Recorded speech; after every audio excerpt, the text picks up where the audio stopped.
question. You were when a motherfucker hot stepping. Hey, you never had a big enough weapon. Motherfucker never learned your lesson.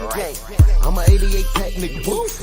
I'm a 88 pack nigga. I mean, day walker, drink blood, fangs out, full moon, motherfucker change like a hoe, nigga. I'm just a nigga from the hood trying to stack a little cheddar for the money. Yeah, buddy. You already know what time it is. Drew Titan Bronx on deck. Shout out to the mighty LDBC. With my host, Stormy B, man. What's good, brother? What's happening, man? Glad to be here, brother. Glad to be here. Yes, sir. I know everybody's sliding into the building. Something wrong with my screen. This streamer I've been fucking up, man. I don't know what's wrong with it. I can't see a mother effing thing. Oh, man, all right. Can you try falling out the studio and coming back in? I did that twice. It's StreamYard. Something's been going on with him. It's delayed. I can't see shit. All right, I see. It's this is. Oh my God, I see y'all falling into the building, but I see y'all, but I don't see y'all. This is ridiculous, man. Let me see. It's they delayed. have too many bugs and glitches, man. I just don't like StreamYard, you know? Yeah, they on borrowed time if they keep this shit up. It has the potential to be a lot better. They added some things that we liked, like being able to add your own music, your own copywritten safe music. They added that, but they're falling short, man. And I'm already been looking into other streaming apps myself. You know what I'm saying? But like Ecamm and things of that nature. But this is aggravating, man. So salute to the chat. I could barely see y'all. Since we here until our guest shows up, we're waiting on Arthur Williams. Trick Nolte's in the building. He's gonna be getting him set up. But in the meantime, man, let's cook, Stormy, man. Let's cook, man. Let's cook on the events this weekend. Where you want to start first? Heavyweight action or Shakur? Let's start with Shakur, man. Let's do it, man. Your thoughts? Shakur. I waited, you know. Everybody, when the news came up that he missed weight, you know, that was like hot on the presses, and it was amazing to see all the people who ran out to do a video, a live stream, or whatever. And you know, Shakur had pretty much been riding the waves of either you support him or you kind of don't know much about him or whatever. But man, it was venomous how a lot of people came at him, reminiscent of a couple of the other brothers out here that we, you know, staunchly support. But it's amazing to see the turncoats in people. Now, I was going to do a video with my thoughts on it, but something just told me, say, hey, just be cool for a minute, sit back, wait till the fight takes place, and then speak on everything in the aftermath. And I'm glad that I did that. Mm-hmm. Because it gave me a chance to put things in a better focus. It gave him a chance to display what we did not know. And what we did not know is whether or not the homecoming scenario was going to be a factor negatively or something like that, as it has been known to happen to fighters. You return home and things, even if the fighter doesn't lose, there's usually some kind of difficulties. And it didn't miss him because he had this weight situation. But I'm glad that I did wait till everything had gone under. And as I stated on my post-fight show and my morning show today, given a chance to reflect, he spoke in a sense of being accountable. He spoke about everything from knowing how maybe trying to shave off the last bit of weight might affect him. He didn't feel confident about that, so he made a spot decision, and that was his decision to make. I respect that. But he also acknowledged how people would feel about it, and he spoke of being embarrassed about it, which tells me that there's accountability there. Yes. And then he spoke about the fact that, you know, it was going to be after the fight that he was going to announce he's moving up. So he had to do it in that time. But losing the titles on the scales is not a good thing. No. There's no way to try to right that wrong. And I just hope that this becomes a valuable lesson for him and any of his contemporaries or young fighters that are coming up behind, to understand that professionalism is important. And being a pro is more than just how you walk and carry yourself or whatever, but it's also being capable of doing the things that you don't necessarily want to do, but it is a part of your responsibility. Now, that being said, what do I mean? What I mean is this, and I spoke about this a little earlier today as well. The professional fighter has to live the life of a fighter. You're either a professional fighter, living the life of a fighter, or you are not. You could still be fighting professionally, but that doesn't mean that you're living the life of a professional fighter. A professional fighter, his body is his tools. This is what, you know, and you got to take care of yourself. You got to be close to or around your fighting weight when you're active. You can't be ballooning up. You can't be undisciplined in your diet. If you're undisciplined in your diet, there's pretty good chance that you'll be undisciplined in other areas as well. Right. We all have vices, but that's the whole thing that'll make you a better fighter, to deny yourself your pleasures outside of the ring. But within reason, you have to have a grasp of things. And there's no such thing as a quick fix. We know people out here cheat. We know they use substances to help and assist. But when you're a pro and you're doing it the right way, it's a state of mind as well as a way that you live. If that means that you have to eat a certain kind of way or whatever for 7 or 8 months out of the year, that's the life and path you've chosen. And when you've got good people around you, they will not only assist with reminding you of this, but they will help you along the way as well. In other words, they're not going to be doing the things around you that make you feel like you're missing out on something, or to make you feel a certain kind of way that you get angry and upset and you're not feeling well, you know, that, oh man, you know. So it is a team effort in that regard, that everybody comes in and, you know, assist. They do their role. And at the end of the day, he was successful and he was going to move up, but he lost those belts on the scale, man. And he lost a lot of leverage and bargaining chips when he did that. I saw your video on that and the acknowledgement for what Champside had brought to light as well. With that call-in show he had and everything. But it's something that we all can take hold of.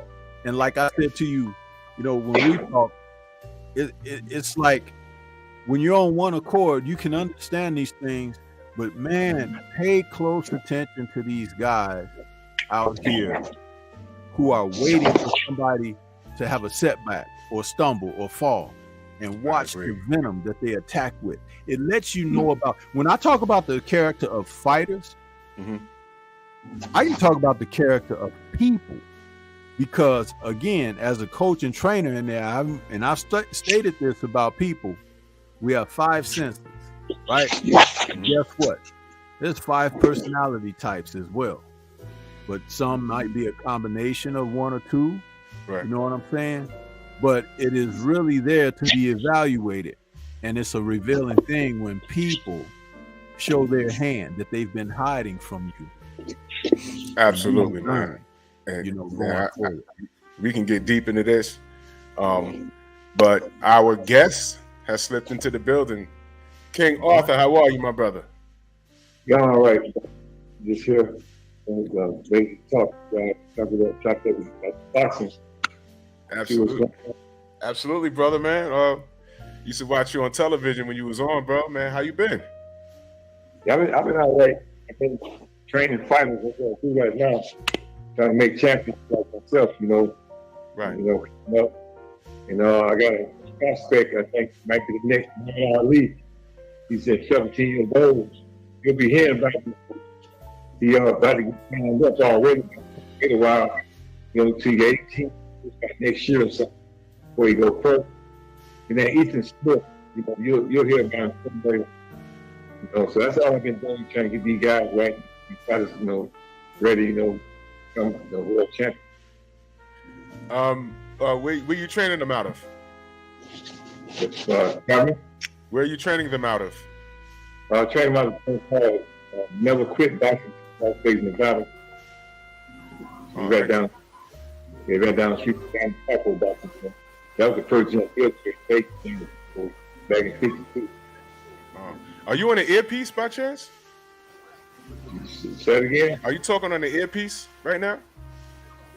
You know what? It's a speaker. We'll figure out the speaker. Yeah, it's a little choppy. Okay. Okay, can you hear me? Can you hear me a little better? Yeah, it's a lot better. That's a lot better. Okay. Yeah, so we got a good amount of people in the building. Let everyone know who you are for those that don't know. Well, King Arthur Williams, a former IBF world champion back in the 90s. Just trying to, make my fighters out of world champions. Just kind of living through them right now, become world champions. That's what I do. That's what I do. Every day, hard work, just grinding, trying to make sure, I'm trying to make another Arthur Williams, Roy Jones, James Toney, Pernell Whitaker, some good, great fighters back in the day. Even Muhammad Ali, Sugar Ray Robinson, Sugar Ray Leonard, Tommy Hearns, and Marvin Hagler. Right. Those fighters was real fighters. When we was fighting, we was real fighters. Today, it's not like the same as we were. You got some good fighters today, some great fighters today, but not like the world we was in our era. It was real. Everybody kept it real, legit. We fought each other. What I'm saying, these fighters today don't want to fight each other. They want too much money. And they messing the boxing game up by doing that. Like Terrence Crawford and Aaron Smith. I think Terrence asked for too much money, but they're saying they finally, I think, coming to agreement to fight each other. So we'll see if they do. Yeah, there's a lot. We're really in tune with that whole. I deem it a fiasco. It's a fiasco, and there was a lot of things that came out that's very interesting. That rabbit hole is very deep. There's gangsters involved in that, and there were things that I spoke about that actually were true. And I was hoping it wasn't true. I was hoping it wasn't true, but it turns out it was true. The short version is, Bud was involved with an Irish gangster, and being that he was involved with him, Al Heyman almost walked away from the deal. But now he's not involved with him, and they can proceed with what's happening. And the word that I'm getting is all Bud has to do is sign, and we're waiting. Right. We're waiting. That's all we're waiting. And it's very that rabbit hole goes deep. That's something I'm going to talk about during the week, but it's just very weird. But for the most part, you're right. We have a lot of talent in multiple divisions, and people are barely fighting. they're barely fighting. You know, I missed the 90s, I missed the 80s. You know, I was born in 75. So, you know, I've grew up watching everything, you know, and the more money that's involved, the less active some of these fighters are. You know, it's just one big trick. It's one big trick, man. And you know, your era, we miss your era. You know what I mean? We miss your era, man. We definitely miss your era, man. True. One fight that I watched you in that stuck out, I watched you fight Vasily Jurov, who's also been on the show. Well, you know, I got kind of got set up with that fight right there. Oh wow! You know, talk to me about that. Yeah. You got the corruption in boxing. Oh, talk about it. Talk about it. I really don't want to say no name, but say names. It's cool. But you know, Murad Muhammad. You know, you probably heard of him. Murad Muhammad was Manny Pacquiao's first manager. Right, and he got away from him because he was, you know, I think he was taking money from him or something, you know, and Pacquiao finally got away from him. But Murad Muhammad had Jones at the time, and he signed me up also, but he was like, you know, like on Roy more than he was on me, because Roy making all the money, you know, I'm making so much money, you know how that go. Yeah. And really, he wanted me to lose that fight with Jurov, but I didn't really know that until after the fight. And I kind of put two and two together when it happened, because me and my manager kind of like going through it, and I ended up getting rid of him because he kind of messed with my fight first a couple of times.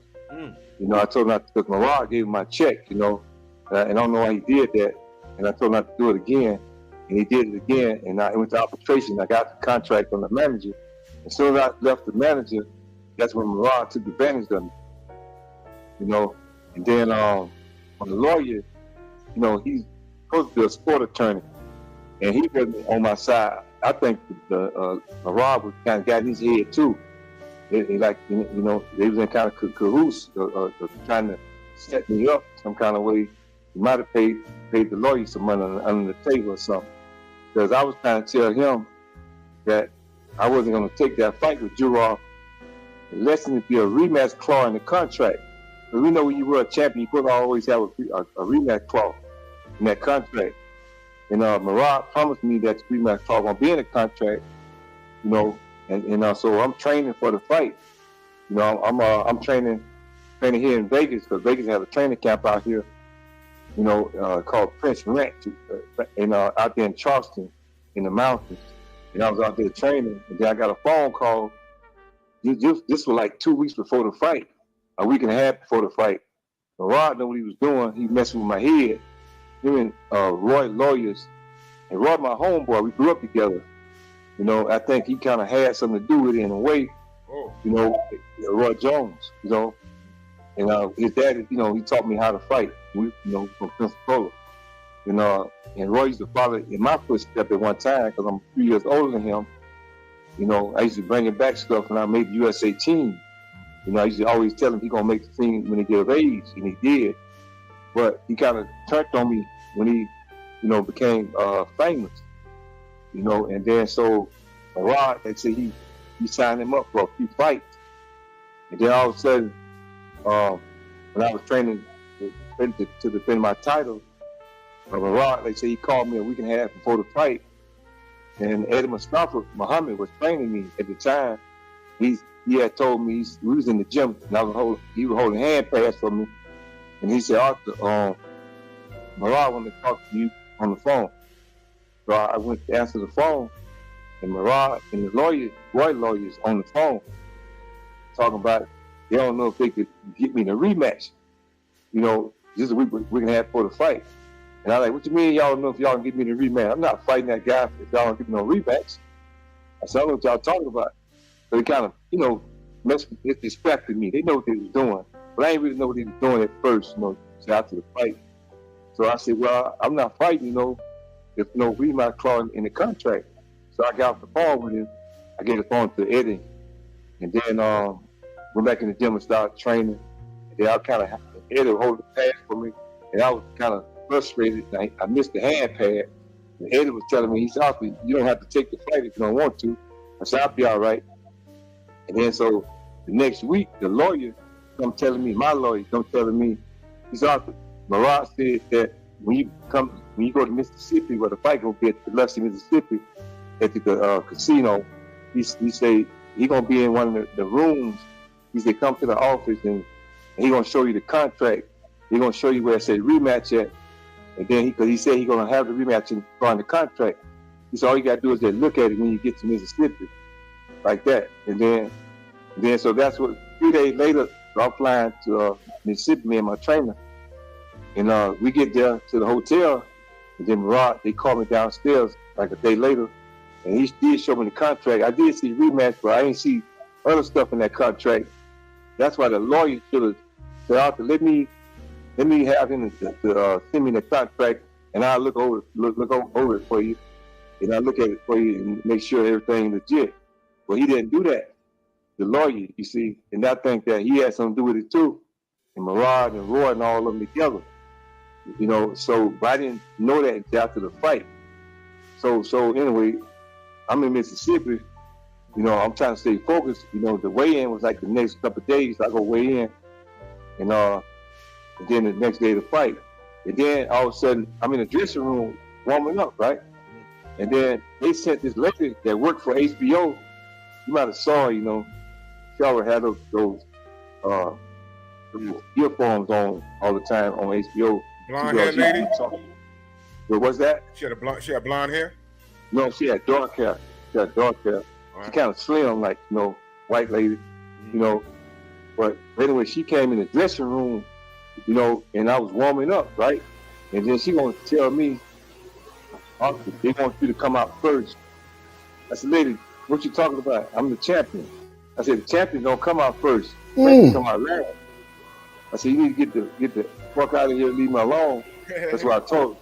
You know, because I'm saying now she was pissing me off. But see, that was all them setting me up, HBO and Marad, because they wanted me to lose to Jurov. That's all it was. Because I didn't know that till after the fight. So she left me alone, and Jurov did come out first, and I did come out last. It kind of threw my game plan off, you know, because I was kind of frustrated about what was going on. You know, so Eddie Mustafa, I really had a game plan how to fight this guy to beat Jurov. All you have to do is box a guy like that. He was a devastating body puncher, and he would knock you out with a body shot. So I watched the film. He would knock everybody out with body punches. I said, I don't need to hit that shit because I already know what's gonna happen. This man knocking fights out with body punches. But when this is the first, second round, I was winning. And then around the third round, Eddie Mustafa, my trainer, I think he gave me wrong instructions. He told me to take it to Jurov. And I'm listening to him because he's my trainer. And I should have kept boxing him like I was doing on the outside. Yeah. You know, because you want to get inside with a dangerous body puncher. So I started fighting inside, and then he was able to touch me, hit me in my rib. And once he hit me in my rib, I felt it. And it hurt like a motherfucker, you know. And I said, man, kind of wounded me a little bit. And so he kept going there. And he knocked me down around about the fourth round with the same body shot. And I hit that joker with so many right hands. I hit you with my right hand, you would normally drop. But all he did was stagger, his knees buckled, but he kept coming and made me think he might have been on some steroids too or something, you know. But anyway, so I couldn't defend myself until about the sixth round. My arms getting weak, you know, my ribs hurting bad. And then so he kept throwing punches at me, and then the referee, I guess I was getting hit too much, the referee stopped the fight. Which I was glad he did because I was messed up. I couldn't sleep on my stomach for like 3 weeks. Damn. I had to go to the hospital. They said my rib was cracked. So I had a cracked rib. But I wasn't giving up. He had to kill me, you know, take my title, but the referee stopped the fight. But so after that fight was over, I'm thinking I'm getting a rematch. You know, and in 3 months, because Roy Jones, I'm supposed to fight on his card in the next 3 months. 3 months comes Roy Jones fight. I said, Marad, I thought you said I was gonna be fight Jurov, you know, on Roy card. He said, yeah. It's not this one, the next one. He playing games, you know. You know, yeah, you see. And then, see, my contract was running out with him. He didn't even know it. I only was going to be in a contract with him for another 2 months. I said, as soon as it run out, I'm getting the hell away from him. So I already see what he's trying to do to me. And so what happened, my contract ran out. He called me one day. He said, I got to fight for you. I said, if it ain't the rematch, I don't want to fight. So I hung the phone up on him, you know, and then I stopped dealing with him. And I got a sport attorney. I got another lawyer that knew about boxing sport attorney. I think it was Bob Aaron lawyer also. So I had got him. And then he said I had a good lawsuit. He found out what happened. He had found out some kind of way Marah had a separate contract. Him and Bob Aaron, because Giroff was Bob Aaron's fighter, you know. And the contract was saying something about Giroff had said something in the contract. If Roy Jones don't give him a fight, that if he don't get the title fight with Roy Jones, he's not gonna fight me. Like that in the contract. He didn't supposed to be saying nothing like he had a separate contract. They had a separate contract I didn't see and know about, that the lawyer had found out that they had the contract, and it was saying no. Giroff saying if I don't get a fight with Roy, then I won't fight Arthur Williams. I'm not giving him a rematch.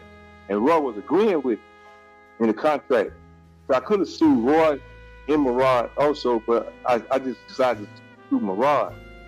So me and Roy grew up together, but I'm just saying, you know, I still should have sued him anyway, but I didn't.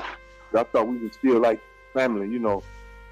But I feel like he trapped on me, you know. Did you talk to Roy about that? No, I never. He right today. He don't even know that I know that. You know, and I saw. As a matter of fact, I saw him this weekend at the Expo fights in Vegas this weekend, and I talked to him. But no, I never mentioned it to him. You know, but me and Roy, like I said, I only go to a club with Roy. To tell you the truth, I feed him out long hand spoon. I'm just saying that we cool when we see each other, but other than that, after I don't see him, I don't say nothing to him. I don't call him. He don't call me. Because I feel like Roy changed on me, kind of funny, wishy-washy, like, you know. But that's you know, unfortunate. Roy been on the show before, you know. And, you know, yeah. It's amazing what you find out when you talk to. That's why I like having gentlemen like you on the show, because there's always something happening behind the scenes. Now, what you just told us, what you just told the audience, that'll never get out. It'll never get out. You know what I'm saying? And these are the things we need to hear, because we talk about the corruption in the sport all the time, but then they just say, oh, you're just a bunch of fans on YouTube just griping about your favorite fighter. And I'm like, no, I don't like the corruption in the sport as a whole. It fucks it up. Now, they did that with you and Giroff. If I'm not mistaken, I think Giroff was one of the guys that HBO saw value in, because soon after him, we saw the Klitschko show up, and all these European fighters started showing up on HBO. This is off the heels of Lennox Lewis about to leave, but Lennox Lewis is black. And they started to bring in these guys, these white guys, these European white guys. And this isn't a shot, because Giroff been on our show too. And I like Giroff as a fighter. I liked him as a fighter. He was tough as hell. But what I'm talking about is what HBO did. They had no business going in there and doing that to you. HBO did that. That wasn't Giroff's camp. That was HB fucking O doing that. Yep. And Roy and Marah had something to do with it. They was going along with them. You know how they go. Oh, you know? My God. This is insane, but see, I had a good lawsuit, but my lawyer passed away. He had cancer. Oh. You know, I had a good lawsuit because he, in a way, he kind of like messed me up for making I think I got like $250,000 on my next fight. And he screwed me around. You know, Marah did. You know. That sucks, man. Yeah, so man. Soon after that, you had a few more fights after that, obviously. Yeah, I had a few more fights after that. How did the between your in-ring career and it sounds like the business of boxing was the real fight. It was, man. At any point, did it turn you off from the sport?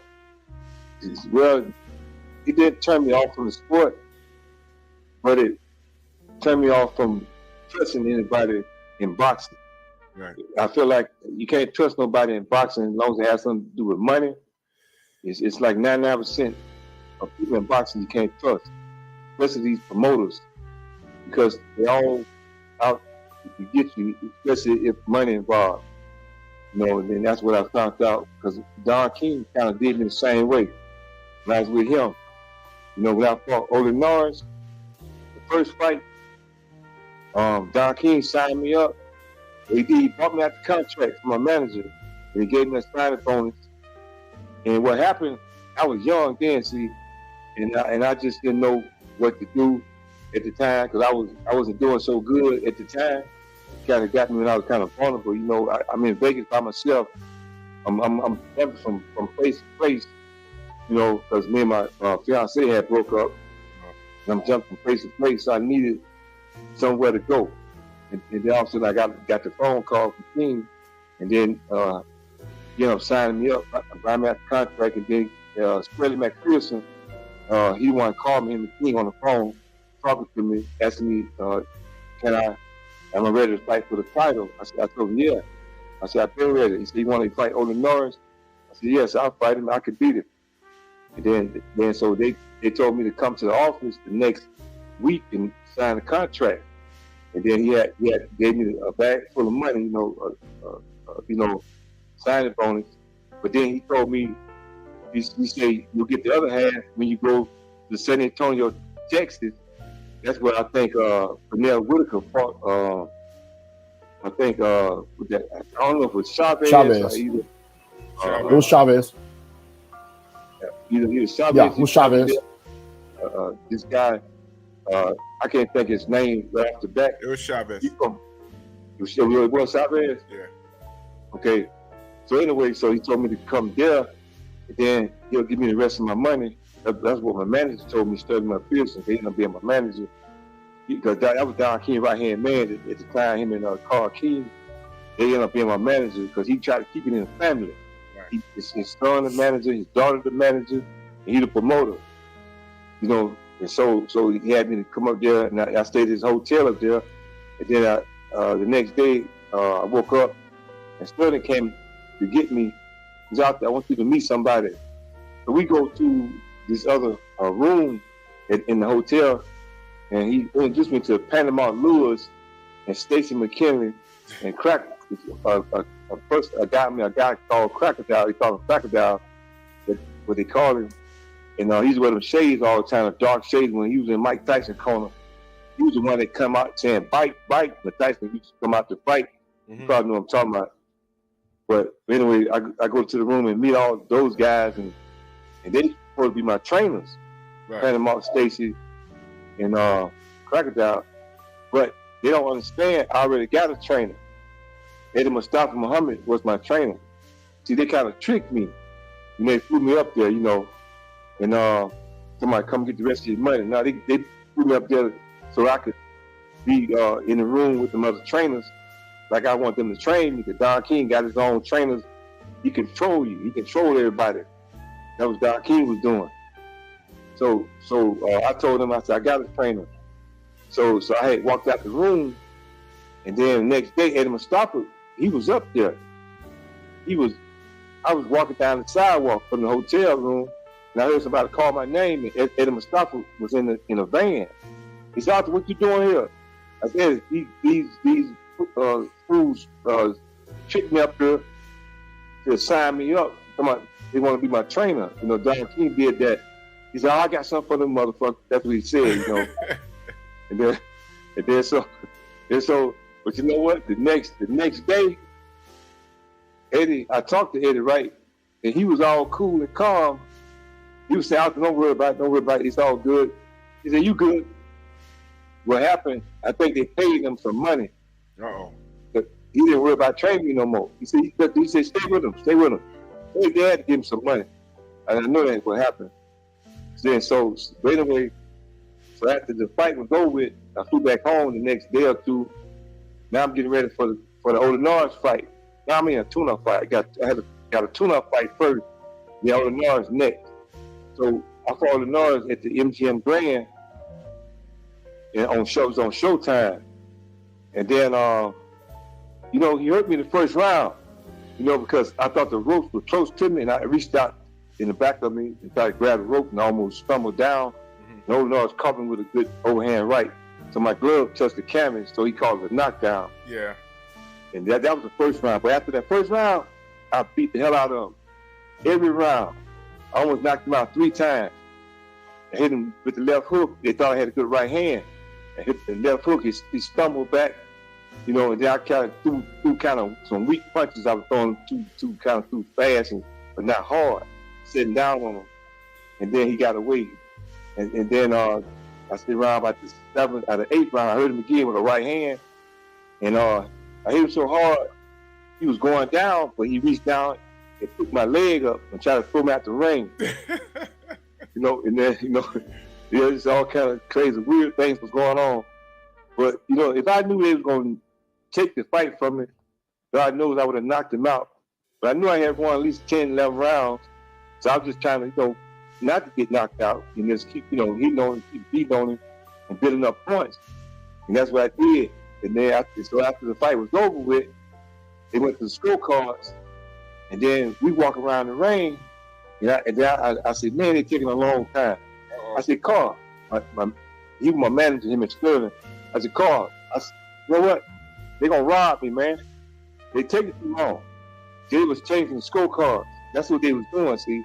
I had a feeling they was doing that. It would take so long. And then all of a sudden they said, okay, we come to the decision.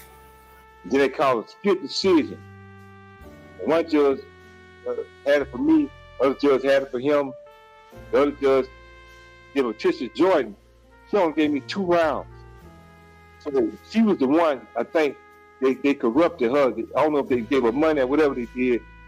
And all I know, she the one caused me to lose the fight. And that Freddie Pacheco, he was the commentator. So he talking to me and Olin. He said, Olin, you didn't win this fight tonight. You all beat up, you lumped up, you cut up. He said, you didn't win this fight tonight. Arthur Williams won this fight. He said, it's kind of messed up, you know, and he a Las Vegas boy. And, you know, we can't understand that. Why corruption like this happening all the time. And then Olin told me, I'm not disputing it. He said, yes, you are. You know, he hurt you. Don't you think he hurt you? It's not well, you know, he hurt me a little bit. I'm not really disputing it and all this kind of stuff. But you know, there's a lot of mess going on. And then Don King, he was trying to say the same thing that I had won the fight. But see, he made a rematch now. He did do the rematch, but check this out now. Make a long story short. Once he made the rematch, he had me to go to his training camp in Orwell. I don't know if you ever heard of his training camp in Orwell. It's like on the outside of Ohio, yeah, on the outside of Ohio, in Orwell. You know. Anyway, so what I'm saying is that what happened, I'm up there at the training camp, right? Yeah. I mean, I'm at the training camp, right? And then all of a sudden, I'm training my butt off up there.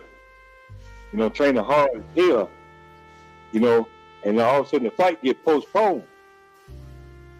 And then when the fight got postponed, I told my trainer, I said, look here, I'd rather go home, you know, for a couple of days and come back. Because I've been up there already about 2 months training for this fight. And I got to wait another 2 months. The Don King set me up. He set me up, but like I really didn't know what he was doing until after the fight. You know, I had put 2 and 2 together that he was trying to make me weak. He wanted me to be dehydrated because, you know, O'Neill couldn't beat me. Because O'Neill, I was his first title defense. What was the contracted weight?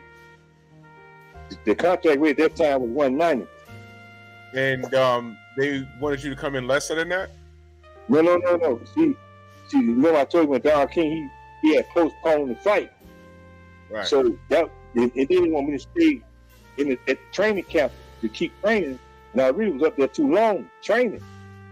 I'm up there chopping trees down and all kinds of stuff. Jeez. You know, so I'm, you know, training my ass off. You know. Well, before you go any further, let me bring in my partner Stormy. Okay. No, man, you go ahead and ask him that question. I was just thinking that when you sent it to me. Yeah, salute to you, Arthur. Can you hear me? Arthur, can you hear him? Pardon me? Can you hear me? Salute to you. How you doing? Yeah, I'm all right. How you doing? All right. This is Stormy B Man. I do the show with Drew on Sunday evenings, and my question to you is, since you were there with the Norris situation, and it took them a while to get those scorecards together and everything, and you had surmised on your own that, oh man, they're gonna try to rob me. So my question to you is, when we watch boxing, the majority of the time, when it's a clear-cut winner, the fight ain't close or whatever, they read the scorecards right away.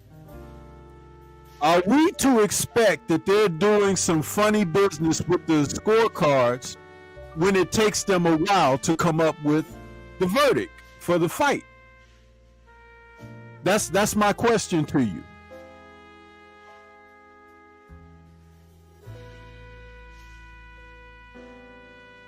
Can you repeat it to him, Drew, for me, in case he's having a hard time hearing me?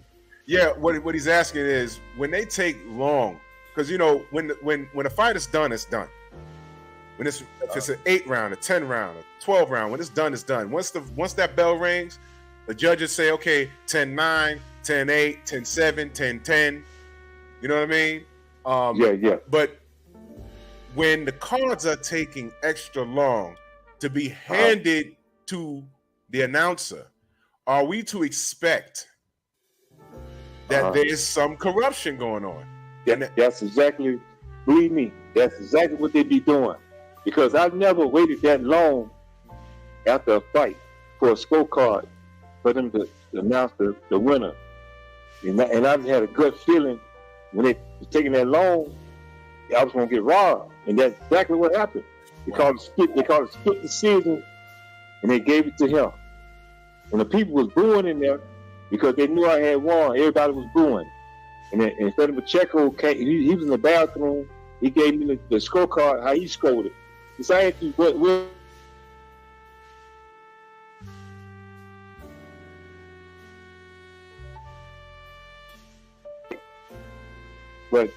But that, like I said, that's the corruption of boxing. And Don King is good at it when he was promoting fighters. He was really corrupted real bad. I saw things in the training camp with other fighters. Like what? Like what? Be specific. Be specific. What did you see? Like specifically, what did you see? Well, when I was going to Don King training camp, he was promising me that I was going to be fighting on the undercard. Like they say, undercard or transfer both to undercard. And I think it was Odin Norris and Duffer Washington undercard. And I never fought on neither card. So Don King kept lying to me.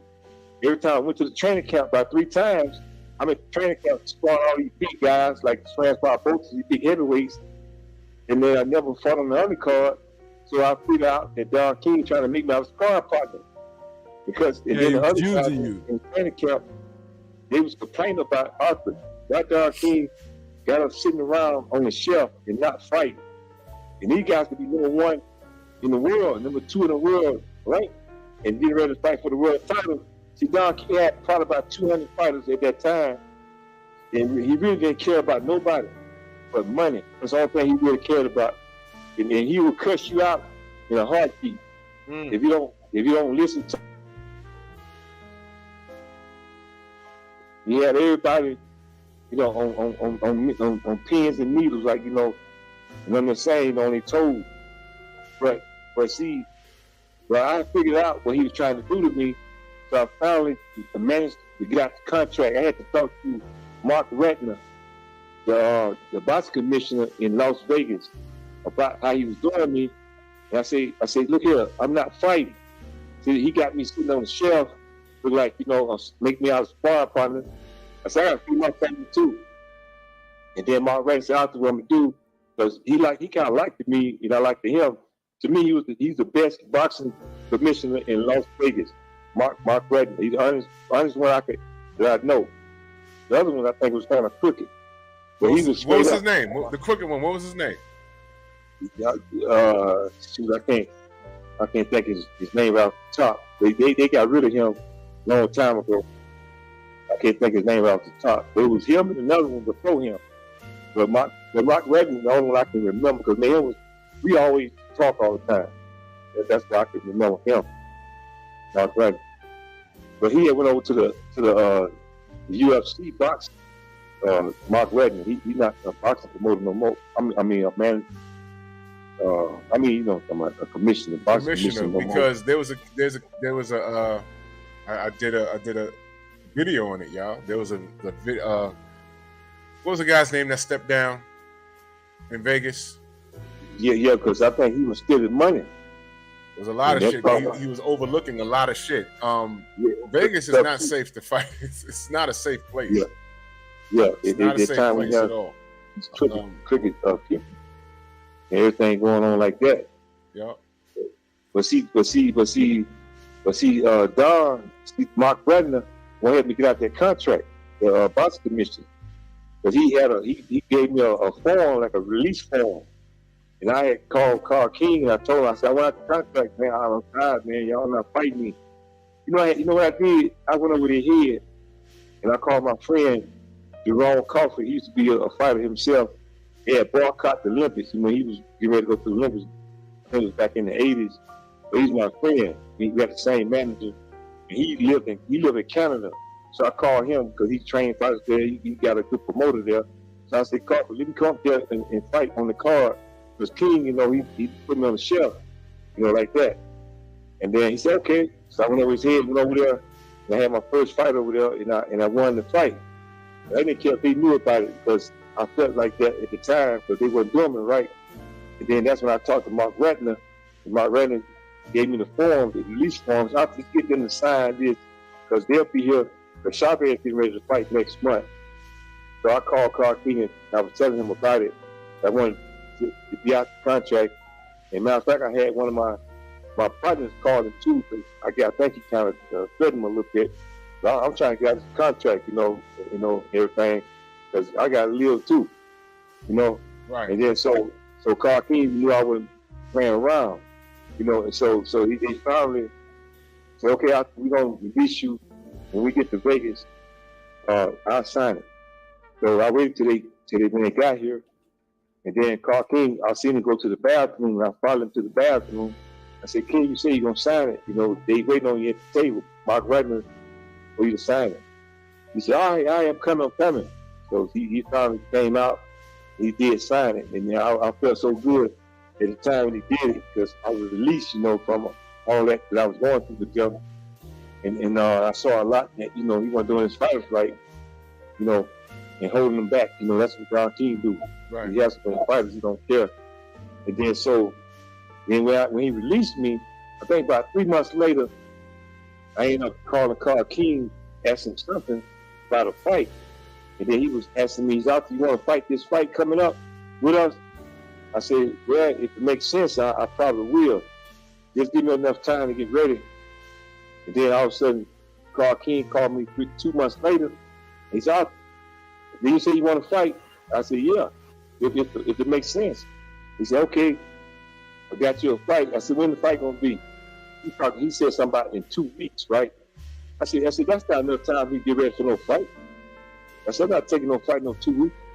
And then Don King was on the other end, right? On the other line. And he talking about, well, if you don't take this fight, I'll see you never fight for a title again. He kind of threatened me, And then I said, man, forget y'all. I said something to him. I hung the phone up. And then, so I wasn't worried about him, you know what I mean? I said, I said, God on my side, I ain't worried about him. And then, so what I did, Marab Muhammad, I started talking to him. That's how I got involved with him. And he started off with me pretty good at first. That's how they always start off, till how they go.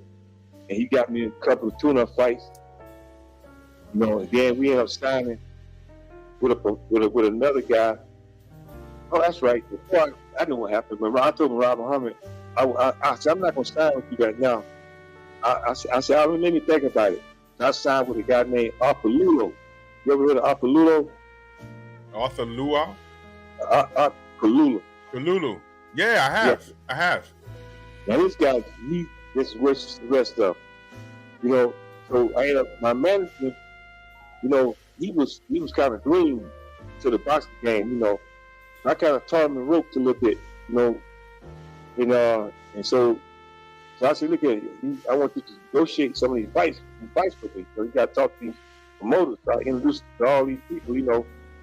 Yeah, so we ended up signing with Apollulo for like 3 years, I think. So Apollulo got me my first fight in Puerto Rico. I was fighting for the USBA title. And then I was fighting for the world title, supposed to be after that. So we fought in Puerto Rico, and then we in a hotel. And then I noticed that the hotel we're in, we would eat. We down in the kitchen where all the cooks at eating. I said, man, why we down here where the cooks eating at? There's a little ranky-danky hotel, right? I said, man, you need to talk to the promoter. He'll get out of here. I got to go back home. Like that. So he hit up and got us out of there and put us in a like a 5-star hotel. But he trying to set me up. This promoter tried to set me up too. So that's why he was doing that. And I'm catching on to what he's doing. But my managers don't know. He kind of in the blind side. So I'm like, okay, now I looked at the posters, and the posters didn't have my picture on there, but they had the other guy's picture on there. They only had my name. And I had a bigger name than he did. His name was Rick Roots. Let me see, Rick. Something like that. Rick, I'll think of it in a minute. Rick Rufus. Yeah, Rick Rufus. That's his name, Rick Rufus. He was a 3-time kickboxing world champion, but he had turned boxer. You know, I think he had about 15 boxing fights. And I think like 15 and over. Anyway, so this is who I'm fighting, Rick Rufus, in Puerto Rico. Now, Rick Rufus live here in Vegas, right? So I'm thinking he's a white boy. He look like he's a white boy. You know, but I see why the promoter promoted the fight in Puerto Rico. Come to find out, he's from Puerto Rico. He's another setup. They want me to win. He want that Puerto Rican to win in his hometown, so he can promote him. You know, that's all it is in Puerto Rico. We can make a lot of money. That's what I'm thinking. Yeah, so I told my manager, I said, hey, this guy's setting me up. I said, I'm telling you right now, he won't do you like that. I said, man, you don't know boxing like I do. You can't trust these people in boxing. I'm telling you right now, man, I know how I feel. Well, let's pick this up, because what you're saying is very important. Okay. You're training a group of fighters right now. Uh-huh. All right, so you can show them the X's and the O's all day long, right? What are you doing to show them what to look out for as far as their business is concerned? Because, you know, fighting in the ring is one thing, but, you know, what you and, you know, Freddie Pendleton is close to this channel also. We have him on habitually, and okay. Only you and we've had a bunch of fighters come through here. We've had fighters on the lower levels, and we had fighters that touched over $1 million. And one thing is for sure, if your business isn't in order, you can get fucked up. You know what I'm saying? Yeah. So what would you tell the fighters that you have? Let's say you come across a prodigy, and it's like, whoa, this kid is only 16, and he's beating the shit out of 21-year-olds. I mean, beating the shit out of them. And this guy's he's a savant. So you take him, he's knocking out everybody in the amateurs. People are afraid of him. He's going to Mexico. He's punching the chamichangas out the top of these motherfuckers' heads over there. And he's ready to rock and roll. He got Top Rank throwing money at him. He got Matchroom throwing money at him. He got DAZN, or if they even around. You know, he got all these guys PBC throwing money at him. What would you tell a fighter like that as far as handling his business? What would you tell him? Well, the main thing I would tell them is stay in school and get a good education. Because boxing, sometimes it might not be for you. You have to have something to fall back on in case you don't make it in boxing. But the main thing is get a lawyer, get a sport attorney before you go pro, and look at over the contracts and look at all the contracts and everything before you sign with anybody, and just make sure you listen and stay humble and try to be smart about what you're doing, and don't mess yourself up in no kind of way. If you live right, and manage money right and everything, and don't be hanging around the wrong people. One thing, and try to stay focused on your boxing career. And I just try to let them know I'm just trying to do the best that I can to not let it happen to you what happened to me in the past with these people, corrupted people in this boxing world. I just let him know that he have to be careful who he deal with. Make sure he deal with the right people, have the right connection to move him right, to where he's trying to go, and just try to live right, and just just take this serious, and don't take it for granted. Right. Yeah, I agree. I would love to I've never seen a boxing I have seen a boxing contract, don't know how everything works. What I would do, I would give a course and say, look, when you get a contract, you look at this, and this, and you're supposed to ask for this, and this. If you don't see this, then you don't do this. You understand? I would give a course. If I knew how it worked, I would give a course for all of my fighters. And that's a whole nother level of training, because at this point, there's a lot of money in boxing, and it's rare that the boxers generate the revenue, but the managers and promoters reap the highest benefit, and that's backwards. That's insanely backwards. I mean, yeah, it is. Because fighters making more money, to tell you the truth. Yeah.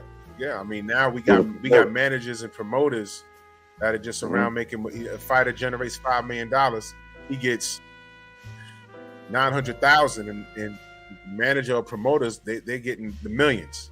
I mean, the paperwork is just ass backwards, man. But yes, it is. I want to talk about if there's anything. Is there any fight in your career? It's like, what? If I had got that fight back, I'd have kicked dude's ass. Is there any fight on your resume that you could think of that you would get back? Like, what? I know I lost that, but you know what? If anything, any person like that. Well, that's the fight of the one that I was telling you about, Don King, Ole Norris, the first fight, because I was in my 20s. I was young. Right. And I would have been champion for a long time. It took me 5 years. I didn't give up to fight for the next world title. It took me 5 years later. Now, if I was champion within those 5 years, I would probably been the longest reigning cruiserweight champion. Because when I was young, I beat everybody in the cruiserweight division. You see, and then when I turned 34, 35, I wasn't the same fighter I was when I was in my 20s. And I fought Ole Norris, the first fight. That would be the fight I wish I could take back. That fight right there. But hey, Trick, you got any questions, brother? You on mute, my brother. Yeah, I'm on mute. How everybody doing? Stormy and Drew, the chat, everybody good? Yeah. Yeah, everybody good. How you doing, Arthur? You doing all right, sir?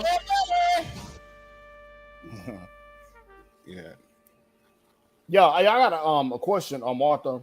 Round about, I guess, about 95, there was a situation where Tommy Morrison was training in the gym with certain fighters. And I believe that in Japan, didn't they let him fight while he had tested positive for the HIV? Were you aware of that? You know anything about that?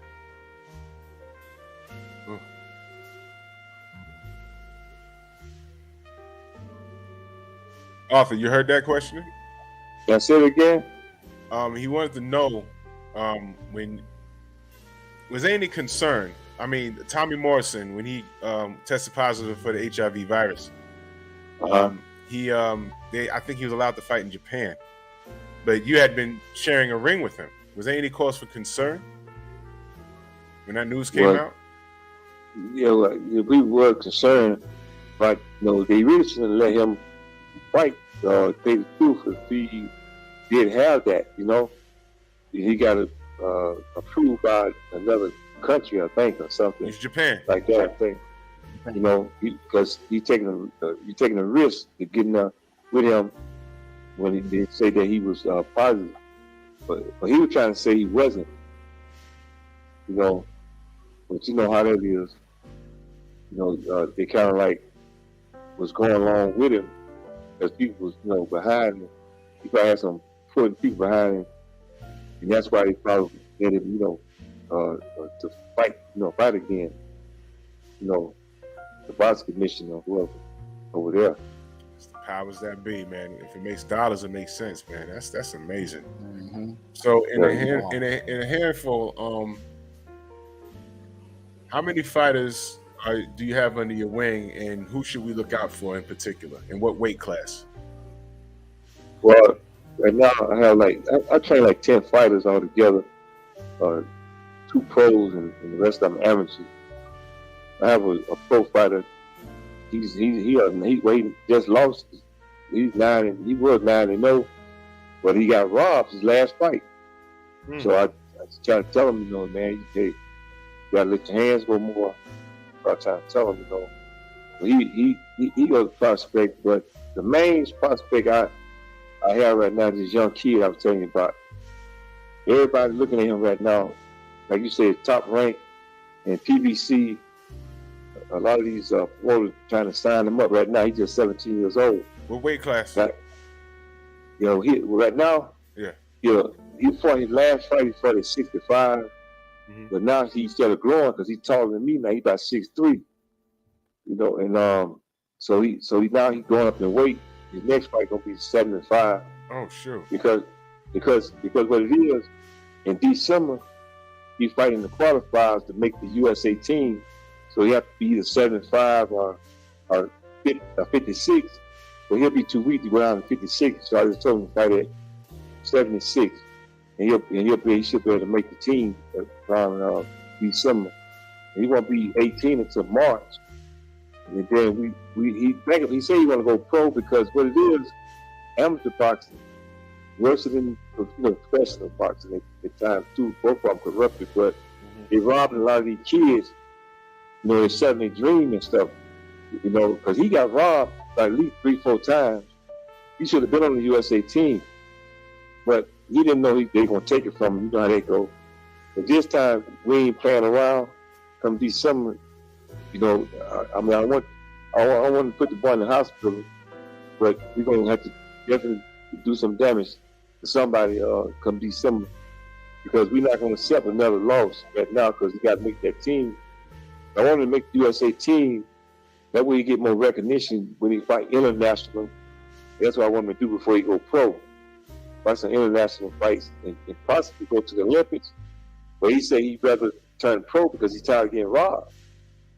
And so right now, I take him to top ranked boxing film. They wanted to come over there to work with the pros over there. So I've been taking him over there for the last month or so. And he's been testing them pros up over there too. He's been looking pretty sharp. So right now I'm just trying to make sure he stay ready, and everything, So he's the next prospect I think that I have going to be. I think going to have a good career, a professional career. His name Ethan Smith. They call him Catch the Fade. You look on Instagram. He on there somewhere on Instagram. They call him Ethan Catch the Fade Smith. That's what he calls himself. Ethan Catch the Fade Smith. That's what he call himself. All right. Well, we're gonna follow him, man. We definitely gonna follow him. And next time we have you on, we'll bring him on. And we promote his brand. You know what I'm saying? If he got these big dogs looking at him, I think that's imperative. You stay in his ear and tell him to monitor his business. Because that's the other part of the fight. And when you monitor your business, and once your business is in order, you ain't got to worry about your opponent across the ring from you. You understand? Exactly. You just got to worry about whatever tools that his opponent's bringing into the ring and avoid those and inflict your pain on that person. Use your tools. But, if your business is in order, it's a great day. It's like, you know how that, when you get that check and you feel good and it's Friday, it's like, yeah, I'm about to turn up. You know what I mean? That's right. And he wants to rock and roll like that, man. But man, this has been great, man. Very informative, brother, man. Thank you so much. I appreciate you. I got your number locked in, and we are definitely gonna have you back, and we're gonna talk some up-to-date boxing too. As you know what, I want to have you back if they sign Bud versus Errol Spence, because then I want a detailed breakdown on who you think wins. You know what I mean? So we'll definitely have you back for that, brother, man. Much love and appreciation to you, man. Salute to you, man. Thank you so much. Sure. Thank you, too. I appreciate you. Y'all have a good day. Yeah, thanks for talking. All right, brother. All right. Man, Trick, that was a slam dunk, man. And I know that, brother, we could have went for hours for him, man. And we definitely going to have him. I'm going to get him and Freddie on at the same time, man. That'll be dope.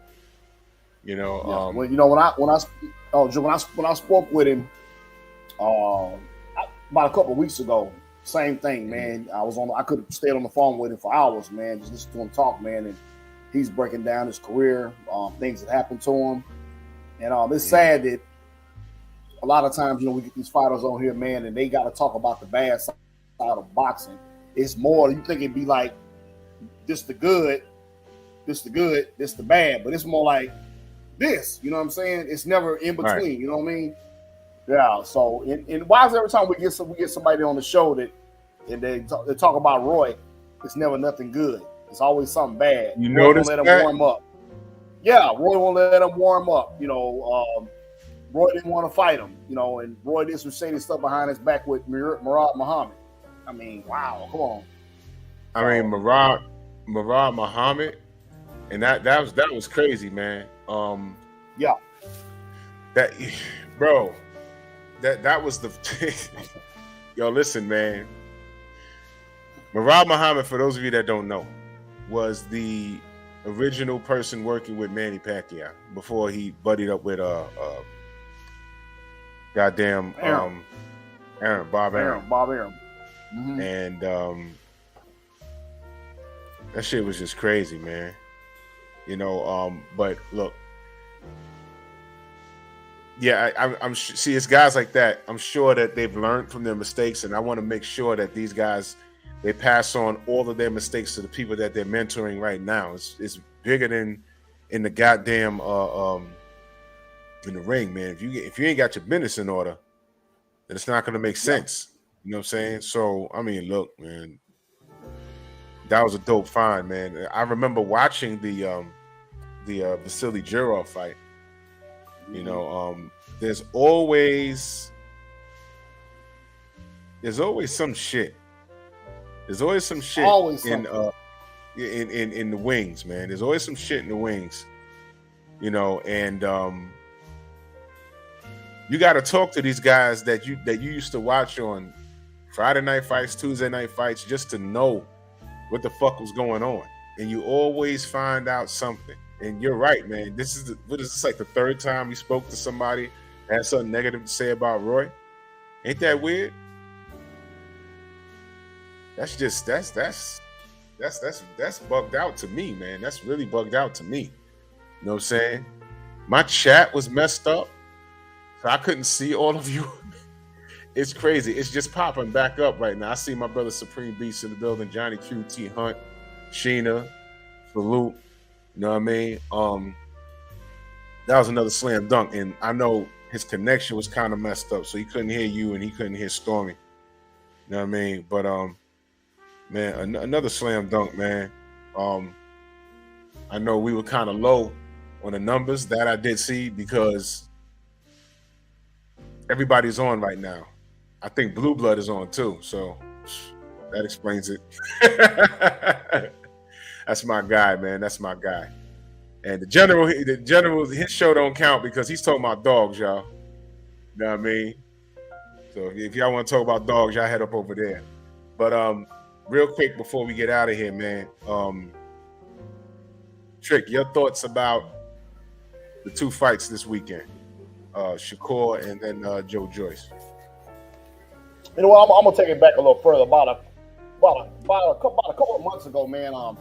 I went to watch Shakur spar, and I noticed when he was sparring, he was talking and sparring. You know, he was like throwing punches and talking to his trainer or whoever, talking to the guy in the ring. He didn't seem like he was focused, and I didn't like that. You know, his other guy, he meant business, and he caught Shakur with a couple of shots here and there, but then they went after the round was over with. He went to the corner and I guess they kind of talked to him and straightened him up a little bit, and then he got serious. But with that being said, you know, he needs to stay focused at all times because, you know, you can get dropped in there and sparring. You know, you don't want that going out on the internet about you getting dropped. But I saw the fight, man, with him and I can't say his name. You know, you go back to what Stormy was saying earlier, you know, about him. I think I was listening to you saying about him about making weight and stuff like that. End of the day, man, even though he lost his belts on the scale, I mean, you still got to be a professional and make weight, you know. I mean, because he going there, just say it could be one of them situations with, what's the guy's name? Remember Joey Gamache and Arturo Gatti? What if he comes in heavy and really hurts the guy? You know what I'm saying? Then you got a lawsuit. See, people don't think about stuff like that. Right. But, I mean, he did what he had to do. The straight left was working for him down the middle. I like that. But he's going up to 135, and I'm glad that you know, he called Devin Haney out. You know, I would love to see that fight. I think it'll be a great fight if they fight. And the Joe Joyce fight and Joseph Parker. Now my connection was kind of iffy, man. So I saw bits and pieces around stuff, but what I did see, man, Joe Joyce, man, that guy can take a shot, and he gives a shot, and he just walks right through whatever comes at him, you know. And I think I saw something about him. Somebody said somebody called Wilder out. I don't know if he want to do that, but that's just my thing. Yeah, if that fight happens, we'll see how well if he takes a punch. We'll see. Ooh, yeah, because you can't. Yeah, and my thing, even though he's slow, I mean, he's accurate. You know what I'm saying? And he just lands with authority, man. So, yeah, him and Wilder fight, man, I'd love to see it, but I don't think he's going to take too many of them shots on Wilder like that, the way Joe Spark was hitting with right hand. So, we'll see. Stormy, I love your assessment. I love your assessment and breakdown of Joe Joyce. Right after the super chat, I would like to hear from you. The Truth says, how you feel about Shakur saying he won't ever fight Keyshawn? Brother, I don't feel no way about it. I don't, because Canelo's not fighting any more Mexicans. Yeah. Yeah. Whoa!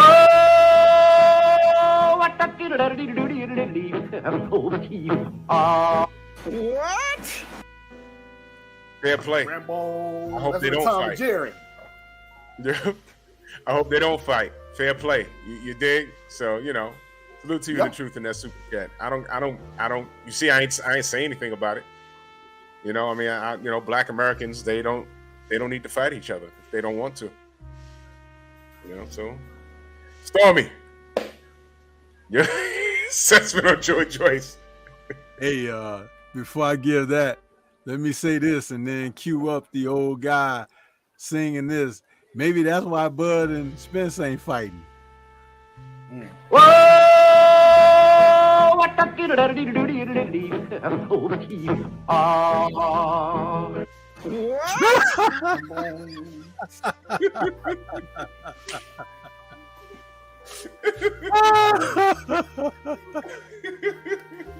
You know, man, I got a weird sense of humor, man. That's just me, but that's good stuff right there. Hey, if Canelo could do it, you know. Yeah. I'm cool. I'm cool with Devin not fighting no fucking body. You know what I mean? I'm cool. Everyone talk about, oh, Haney and Devin and, you know, now Shakur. They ain't got to fight. I don't give a shit. Yep. Get that coat check boy signed to a contract. He's the next man up. You know what I mean? Right. And y'all gonna pay for it. That's right. They're gonna pay for it. Fuck that. I don't care. Keyshawn, he could do those brothers could do whatever they want. I want everybody to fight Lomachenko. The Matrix. Lomachenko deserves a fight with every last one of them. How about that? Let there be a line for Lomachenko, like in Blazing Saddles when those guys lined up to get the sheriff. Remember that?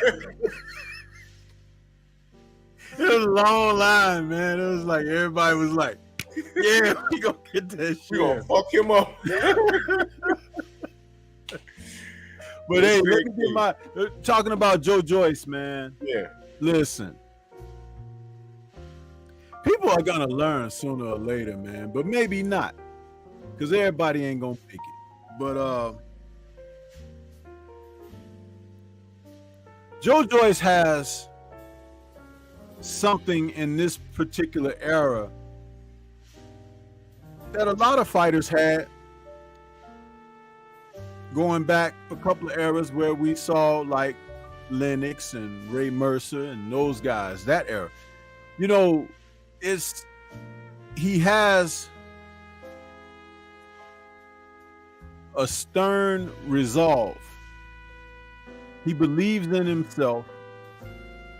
He has some ability, but what's interesting is with each outing now, what's happening with his career in particular, you can see how depleted the heavyweight division really is. Mm-hmm. And when I talked about these guys coming in at the heavier weights, Joyce didn't have to come in at 270 pounds, but he did. Mm-hmm. But definitely Parker should not have been anything over 245 pounds. Correct. He should not. And it speaks to the notion that people want to give this dude Andy Lee. And didn't Andy Lee get his ass whooped a few times coming over here to America, fighting some of the American fighters? Didn't some guys hand him his ass? Sure did. Because now I want you to see what Parker has aligned himself with. Mm-hmm. You see, those people over there who kind of do things through the back door, and you can take that any kind of way you want. Yeah. They have a track record. And remember, Lennox simply suggested to AJ, why don't you go over there to America and try to brush up on some teaching from some American coaches. They can help you advance your career. And Lennox was met with, Lennox is a clown. Uh-huh. You know? But Joseph Parker, for him to surmise that beefing up would benefit him. I noticed when I watched the face-off they had, and I watched a lot of the press leading up to the week of the fight, he was very dismissive about Joyce being a competitive fighter. He only spoke of him, well, we know he's got a good chin on him, but we'll see if he can, you know, if he can really stand up and take it or whatever. And Parker was talking like he's some kind of devastating puncher or something. Who the hell has Joseph Parker knocked out at the top of the sport? We're talking about a guy who barely got past Andy Ruiz Jr. And if it wasn't in his hometown, maybe Andy would have got that decision over him. That's right. He couldn't beat freaking Dillian White. True story.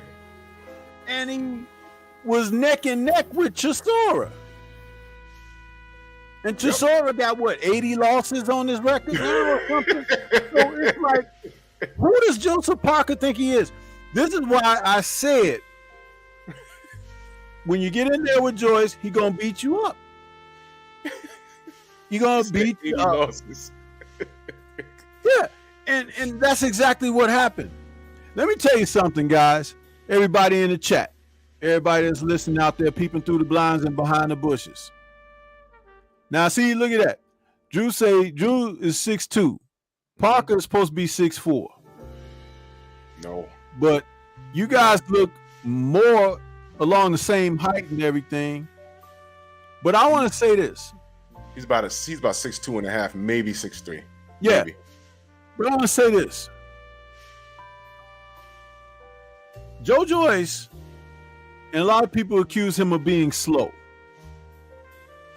He has good timing, and he's quick. Yep. He's a plotter. He's a ponderous fighter. We've seen that before. Big George Foreman in his second career, and Big George Foreman in his first career. Talk about it. There's certain subtleties that Joyce does well that no one gives him credit for. Joyce cut the ring off. Mm-hmm. In this day and age, when you see so many fighters, and I heard of someone talking about Amanda Serrano would have had a better deal had she cut the ring off on the girl she was fighting Friday or last night. But not to get away from this big point I'm trying to make. Joyce was fighting this man, cutting the ring off on him, sticking the jab in his craw every single chance he got. And by round 3,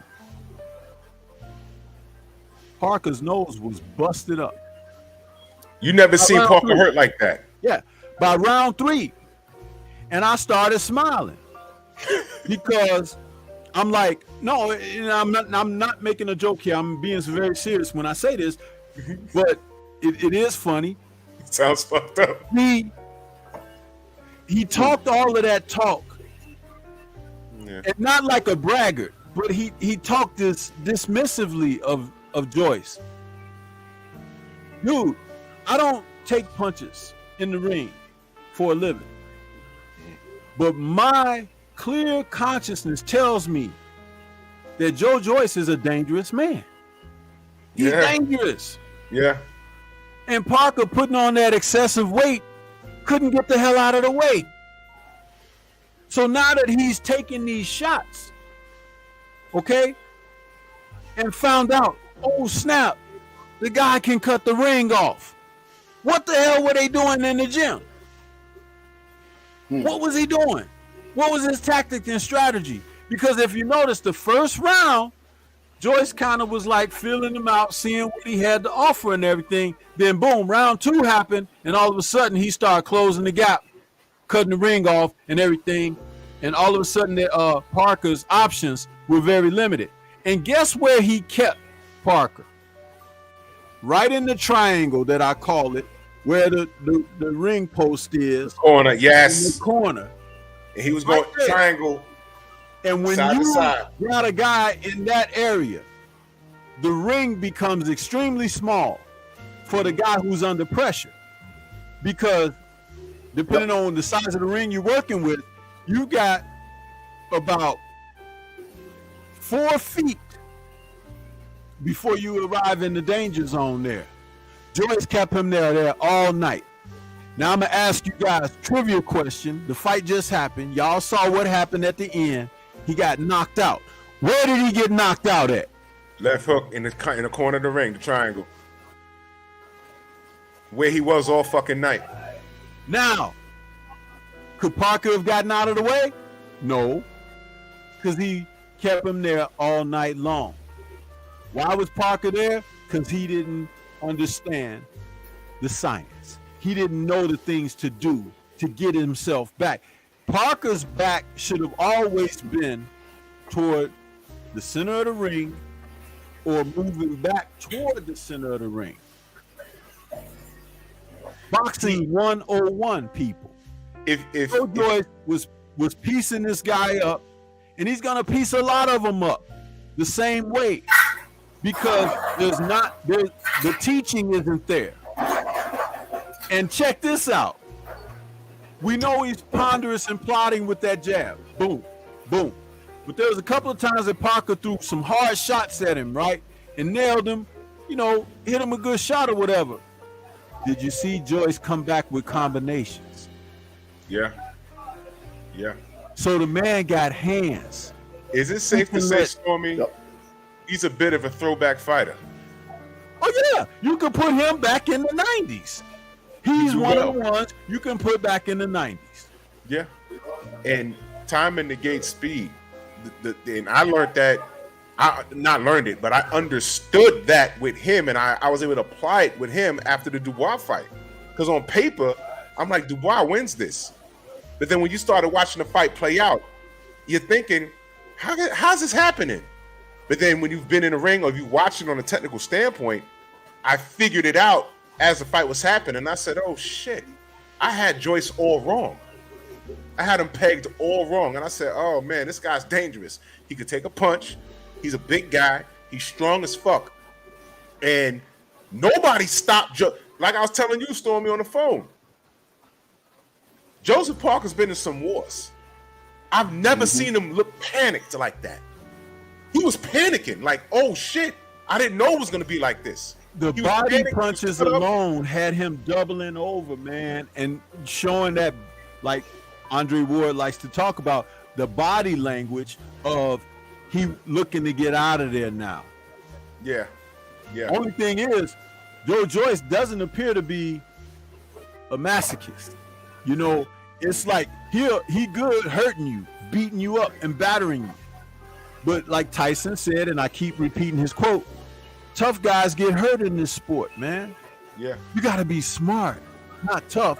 We already know that you're tough because you have decided to become a professional fighter. It takes some cojones to do that. But to stand in there and just be trying to out-bludgeon somebody, there's always someone with a bigger club. Always. Yeah. And you should not be waiting around to test the temperature to see what this guy's club is like.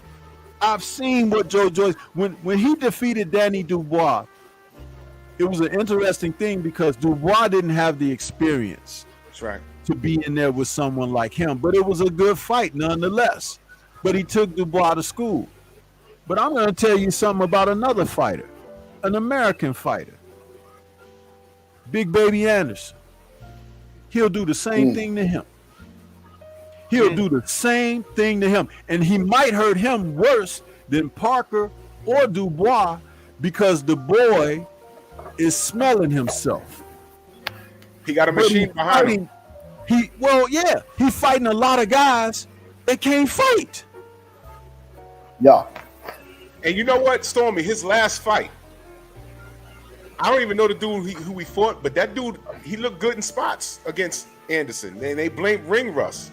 I said, there's no ring rust at this level. All right, but I saw some mistakes. Hey, and let me say this, Jared Anderson. Oh, my bad. No, go ahead.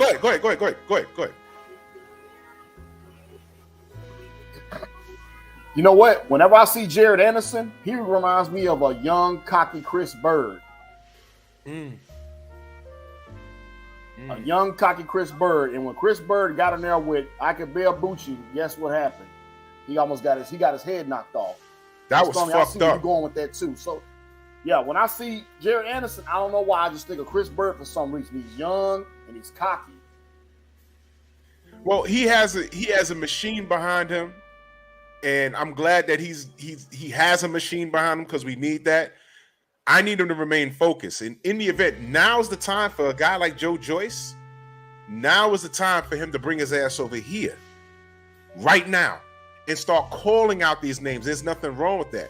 Can you imagine what happens if he beats Big Baby Anderson? First of all, I don't think people in that camp will make that fight. Who's in charge of it? Smart, they don't make the fight if they're smart.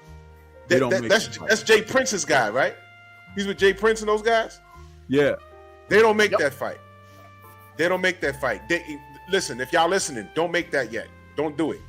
All right? That Danny Dubois shit, that set me straight. I was like, oh, I get it now. And he is, I see he's George Foreman-esque. Not the most technical.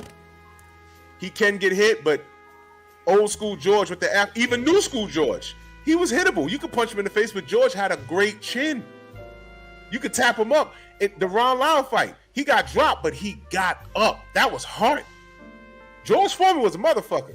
If the Ali fight don't happen, he runs the 70s. If the Ali and Jimmy Young fight don't happen, he runs the 70s at all. I mean, at all times, he ran it.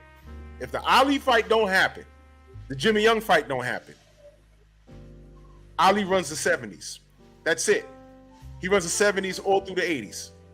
Because I don't know who would beat him. The man is durable, and it looks sloppy. It's not pretty. He fought with his paws open. He parry punches. He does those little things. You have to know the sport to understand what he was doing. Parrying punches. You understand? Another thing I want to say. And let me just piggyback on what you just said about Ali stopping his run. Mm-hmm. How old was George when he lost to Ali? He was 20. Was he 28? He was 24. Okay. Now, think about it. When you talk about him taking a loss like that from the man he lost to, he had to go back to the drawing board. He had to, rethink life, so to speak. Yeah. Because everybody was telling him he was going to kill Ali. He was going to kill the old man and everything. But Ali was only 32. Mm-hmm. So he was still right there in the prime, but was in a great place because he had already been knocked down. He had already been defeated a couple of times, and he had a jaw broken. So there was nothing that George could do to Ali. Ali hasn't seen before. Ali hadn't experienced. You see where I'm going with that? Right. This is why matchmaking and everything is so important. Now, with Joyce, there are a couple of boxers out there that can teach him something. Mm-hmm. But will they get in the ring with him? That's the thing. Now, some of those other guys, like those Eastern European dudes, like the Hergovich and the Zili Zhang and those guys, I would love to see him in the ring with those dudes too. He beat the shit out of them. He would beat the crap out of them too. Yeah. They would be beaten up. And they don't have the heart to finish on their feet and stuff. They'll go down or they'll stop in the corner or something. Mm-hmm. See, Parker was too stupid to do that. Stop in the corner, tell him my shoulder gave out on me or whatever. No, when you see that left hook landed on Parker's jaw, mm-hmm. and his eyes rolled back in his head like he was looking for his jaw going out into the stands or something. That was for real. Yeah. The way he fell, I said, ooh, shit. When he got hit, when the shot landed, I said, oh, it's over. Yep. And he never on the canvas like somebody shot him from the fifth row of the upper deck or something with a sniper's rifle. He was out. This is good right here. This right here is actually perfect. Joe Joyce, if he was to make an American U.S. debut, I would totally like to see this fight. Frank Sanchez, I think he beats Big Baby also. The winner of that should get Joe Joyce. Because Frank understands. I don't think Frank is that stupid to stand in there and mix it up with him. And that was Joseph Parker's. Stormy, Joseph's corner. What grade do you give his corner? F+. There it is. F+. I don't get it. Do you think Tyson Fury would stand in front of Joe Joyce like that? Absolutely not. No, Tyson Fury wouldn't stand in front of him. But check this out. Tyson Fury can't get away from him.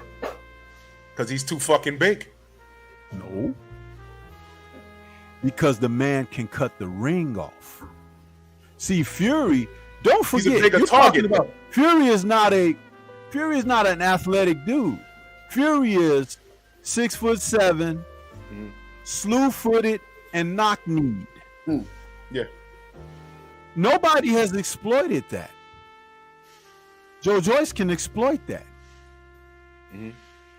Fury had a hard time when Wilder was coming on in that first round of their third fight with those hard jabs and coming at him with that aggression that he had trained to come out and do, but he wasn't able to sustain that.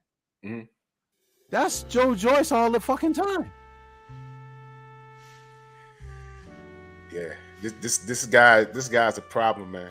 This guy's a problem. The truth back in that super chat, much love. He said Joyce is good, but his style doesn't last long. Well, we got to see what could contradict his style. What is that supposed to mean? That's an empty statement right there, and I'm not trying to be insulting. If you think that style doesn't last long, how in the hell does he knock Joseph Parker out in the 11th round? That was late in the fight. He is consistent as the rain. He beat the man up and then he took him out. You just heard me say a moment ago, if Parker was smart, he would have told his trainers in the corner, hey, tell him I threw my shoulder out or something. The guy is having his way with me. And you know what else? That left hand, he didn't throw it with much authority. That was that was gym work. That was repetition right there. He just threw it and it landed and it was the end. After beating the guy up for so many rounds. Yeah. Remember, he could have taken this man out with body punches if he wanted to. I was begging him to throw more uppercuts because as Parker was bending over forward and everything. You wanted Parker to die. That's what it was. Well, he shouldn't have went into the fight being so dismissive of Joe Joyce. Go back and watch the face-off. Go back and watch some of the presses before the week of the fight. He was so dismissive of the man that he just acknowledged that he takes a good punch. But you're not a great puncher, though. He's not. And then you put on excessive weight, the highest of your career, so you don't have any wheels to get the hell out of the way of the juggernaut. You deserve to be rammed. He should have came in. What happened? Should have came in at 235, so he has gas in the tank. Thank you. You know what I'm saying? And what happened, Drew and Trick, to you double up on your jab, you get in there and you tie the guy up, and you wait for the ref to break you, and you turn him so you can get yourself back out into the arena where there's more space instead of being trapped in the danger zone. That's why I said F+. I don't know what they were telling him. I have no idea because they don't really play that sound in the corners like they used to on HBO. But Andy Lee was not giving him sound advice. Andy Lee's a horrible fucking trainer, and now we see that. Yeah. I'm gonna bring this one to a close because I got mad shit to do, but I'm gonna be cooking on this periodically during the week. And tomorrow I put up a video about Lomachenko, and I'm reading some of the responses. I actually had to block somebody. I was being like super disrespectful, but congratulations, buddy. Now I'm gonna roast him and a few. I even saw somebody talk about Canelo in there. All right. Now I'm gonna roast a few people tomorrow. It's a roast. I don't give a shit, but I have the facts, the data, and the statistics to support everything that I'm about to say tomorrow. And y'all know it. I'm just gonna be a complete douche about it tomorrow. So if you're fans of Canelo and Lomachenko and any other privileged fighter that I can think of, don't watch. Don't do yourself a favor. Don't watch. Now watch. I'm gonna get like 5,000 views on this shit tomorrow. But I'm telling you not to watch me tomorrow. I'm telling you, because I'm gonna be very ignorant to you. But I'm gonna hit you with the facts behind everything. Be very, very ignorant. If you're a Canelo fan, this is gonna be ignorant. If you're a Lomachenko fan, this is gonna be super ignorant. I don't know if there's Cambozo fans around here. All right, I could throw them in the pot. I'll leave Manny Pacquiao alone. but y'all gonna get this work tomorrow. All right. I just watched that Robson versus Lomachenko fight. Guess what? See this? This is a 0. I give 0 fucks about how you feel about that 3rd round. I don't care.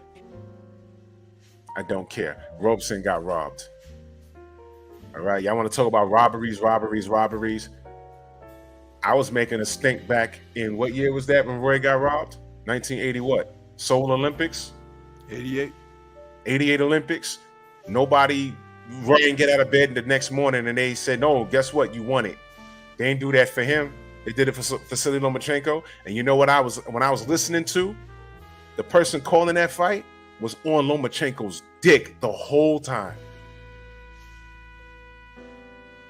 But now I got to cook y'all motherfuckers.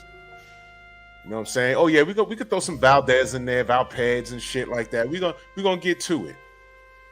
So if you're a fan of these guys that got caught cheating and the chronic dick blowing, which made HBO vanish, Thanos snap into the air and shit, motherfuckers turned to ashes. If y'all fans of these guys, do not watch me tomorrow. All right, jump in the comment section so I know who you are. I will block your ass. Matumbo will be on deck. I'm not fucking around. I don't give a shit. Robeson beat that man. Don't care. Don't care how you feel. Don't care about the knockdowns. I don't care about round 3. Don't care. Because most of you motherfuckers can't even score goddamn Olympics fight. How they score in the Olympics is not how they score on a pro level. And don't talk to me about the Olympics when I did a whole live stream about how they're about to do away with boxing due to the fucking corruption. Okay, 2028, there's about to be no boxing. But who's swooping in to try and fix it? Mauricio Suleiman. Do y'all watch my channel? I spoke on that. So now y'all want to talk about corruption in the Olympics when it affects your guy? Fuck you. Fuck Canelo. Fuck Valpeds. Fuck all of them. I don't care. My response to you thinking that Robeson really didn't win it, where were you in 88? He was born. He was even born. So I'm about to take a moose shit on all your favorite fighters tomorrow. Fuck you very much. Let them know how they can find you. Right here on YouTube. Stormy B-Man is the channel. And that's where it's going down. And just like Joseph Parker in the 11th round. I beat up. You know, getting beaten up sometimes is worse than being knocked out. And he got beat up, then knocked out. So he got the double whammy, you know. You know, he was at the press conference talking about his nose and everything. He's like, well, I don't think it's broken. He said he was still wiping blood from the coat over his eye and everything, looking over there at Andy Lee, and Andy Lee patting him on his shoulder and everything. You're still a good boy. You're still a good boy. F+.